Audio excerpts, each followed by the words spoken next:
Ladies and gentlemen, welcome. Today I'm doing another follow-up on the series video from basic pulse motor. It is now completely the same as the previous video, only difference is I went from 1 research to 2. In the cap I have now 1584. Gonna give it a little spin. It will increase a little bit because of the generator effect until the speed of the rotor drops down. Then it becomes to eat away the energy in the capacitor. Everything is still the same.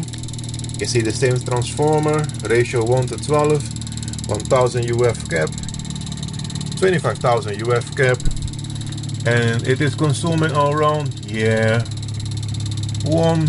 to 1.5 milliamps. Drop ratio is not that bad, and I will also put this schematic here in at the end of the video for those that want to play around with it.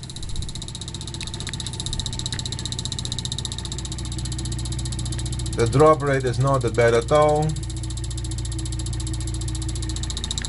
The consumption from 1.5 milliamps is also not that bad, maybe 2 milliamps, something like that. Nothing spectacular. Like I said, 6 magnets, 3 a drive coil for the drive, the rotor, and 3 of them are working as a generator effect.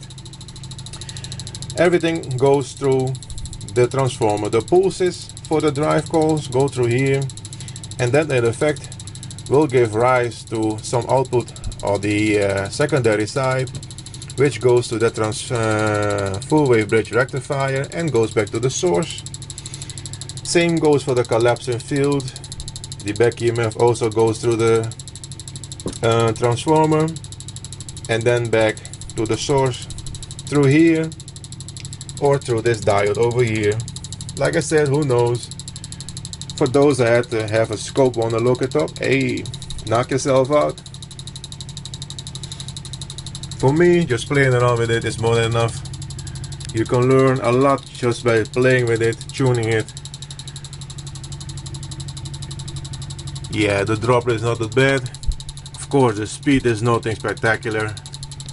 Even a turtle can walk faster. Yeah, input milliamps, let's say around, 1.5 milliamps. Okay, gonna stop as always.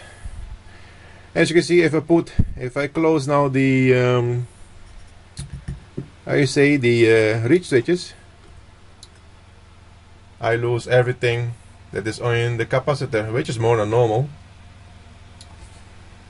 And if I give it a little spin, you can see it increasing pretty fast because of the generator effect from the 3 coils.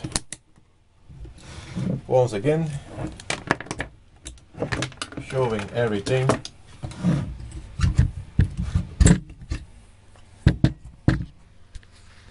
There's the rotor, still the same, nothing special there. Same coil, nothing special there, and the VCR head, very simple. Hope you enjoyed it. The schematic will be at the end of the video for those that want to play around with it. And as always, thank you for watching.